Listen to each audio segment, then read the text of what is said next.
এ দেখো তোমাদের দাদা ভাই এখানে বসে বসে মাছ ধরে, মাসি বাড়ি এসছি। আর এটা মাসিদের পুকুর,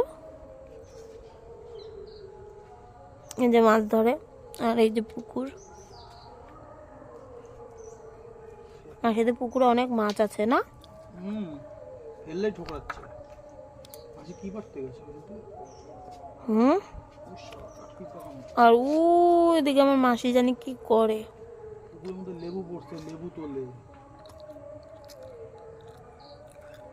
দেখো, আর মাসি হচ্ছে ওই মাথায় হচ্ছে লেবু তোলে, ওই দেখো।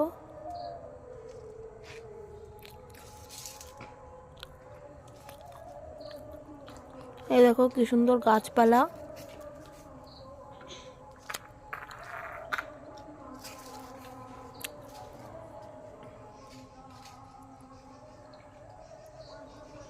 আর এই যে এদিকে তোমাদের